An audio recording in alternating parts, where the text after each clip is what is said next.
Olá, eu sou Davi Raik e você está no canal do Ministério Ser. Seja bem-vindo, se inscreva no canal, aperta o sininho para receber as notificações. Hoje eu queria falar sobre a Gênesis do masculino, a partir de uma reflexão do capítulo 2 de Gênesis. E nesse capítulo, a humanidade não vivia as consequências desastrosas do pecado original, e a criação de Adão nos revela a essência da masculinidade criada por Deus. No versículo 15, Adão recebe o mandato de zelar. Essa é a palavra importante. O homem é aquele que zela pela criação. É um mandato cultural, um mandato natural do homem por cuidar. Portanto, o homem deve lembrar-se disso. Ele é um cuidador. Segundo, no versículo 16, o homem recebe um anúncio da sua liberdade. Então, outra palavra que marca o masculino em Gênesis 2 é a liberdade. Comerás livremente de todas as árvores no jardim. Então, o homem não começa com a restrição, ele começa com a liberdade. E a gente precisa saber administrar a liberdade que temos, muito embora já afetada, evidentemente, pela queda, já que vivemos pós-queda. No versículo 17, Deus anuncia que o homem é um ser consequente. Atenção, homens que me escutam, o masculino precisa entender que as suas ações, que as suas atitudes, que as suas omissões, o que fala, o que cala, tem consequências graves e sérias sobre a família, sobre o planeta, sobre tudo que nos cerca. Com toda certeza morrerás se comeres do fruto. Então Deus anuncia a consequência dos atos, a consequência moral, fornecendo uma outra indicação importantíssima da masculinidade para o ser humano, que é a bússola moral. O masculino precisa resgatar-se como um elemento de equilíbrio moral, elemento que busca entender a verdade e busca se alinhar à verdade a partir da experiência da graça de Deus e pelas forças dadas pelo Espírito Santo. Versículo 18 continua dizendo que Deus disse: não é bom que o homem esteja só, portanto o masculino não pode ser construído no isolamento. Isso é importantíssimo. E aí Deus faz uma auxiliadora que lhe correspondesse, e essa questão da correspondência e da auxiliadora revela um outro fenômeno que o masculino tem que entender, que é a alteridade, o outro. O masculino não pode passar por cima do outro, não pode ser agressivo a ponto de humilhar, de violentar, de perseguir o outro. Tem que encontrar no outro fonte de vida, fonte de cooperação, fonte de graça. Além disso, versículo 19, chama o masculino, o ser humano, Adão, a dar nome aos animais. É a sua tarefa de nomear.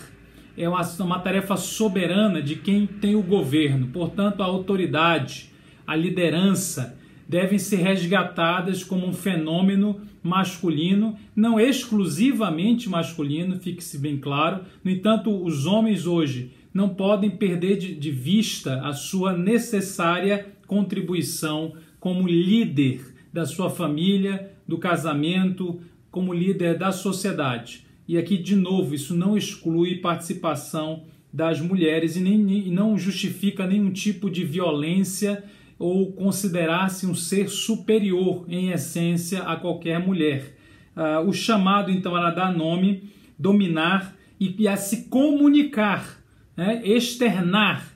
Isso é importantíssimo, saber dar nome às coisas. E muitos homens têm deficiência na questão da comunicação e precisam resgatar isso com exercícios constantes. Além disso, o homem, então, percebe que não há outro ser humano igual a ele e não há ninguém que cooperasse e correspondesse intimamente. Assim nos revela capítulo 2, versículo 20, aqui lendo a versão King James da Bíblia. E a frustração é um elemento importante para a construção do masculino. Ninguém se torna homem sem frustração de apetites, de desejos, sem perceber os limites, sem identificar, nossa, está faltando alguma coisa, eu não sou autossuficiente.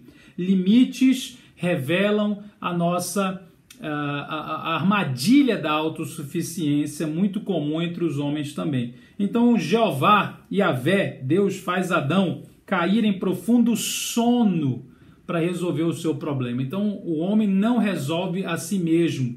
Ele precisa aprender a descansar em Deus, esperando de uma maneira humilde, de uma maneira inteligente, para que Deus traga aquilo que é a sua vontade, que no caso aqui era a criação da própria mulher, em mesma estatura de dignidade e importância. Então Adão perde para que a mulher surja, ele perde uma parte do seu próprio corpo, ele se compromete, ele se doa, é uma doação severa, frontal, importante. E o masculino então precisa se ver como doador, como alguém que busca o ideal de se tornar sacrifício, né, para o bem comum da comunidade, da família. E essa é uma tese que tem sido enfraquecida ultimamente, porque esse modelo masculino do sacrifício, do herói, daquele que guerreia, daquele que se doa, está sendo vilipendiado, está sendo esquecido como se fosse uma coisa assim agressiva,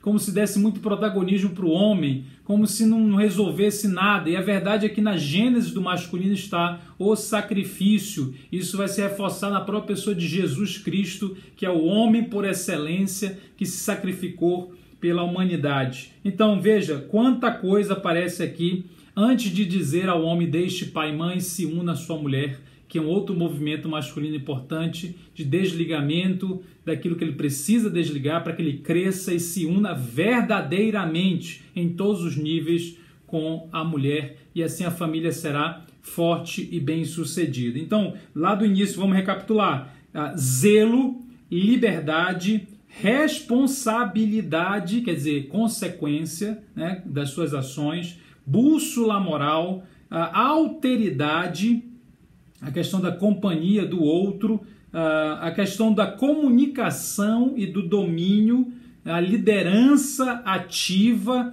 que nomeia os animais, os limites que revelam a tragédia da autossuficiência, a questão do descanso e a questão de perder para que ganhemos todos, a doação. Essas são ênfases masculinas de Gênesis. Eu espero que você que está me assistindo compartilhe esse vídeo para homens e mulheres possam enriquecer-se a partir da Escritura Sagrada. Que Deus abençoe a todos. Fique aqui com a gente no canal e vai ter muito mais coisa daqui para frente. Um grande abraço, tchau!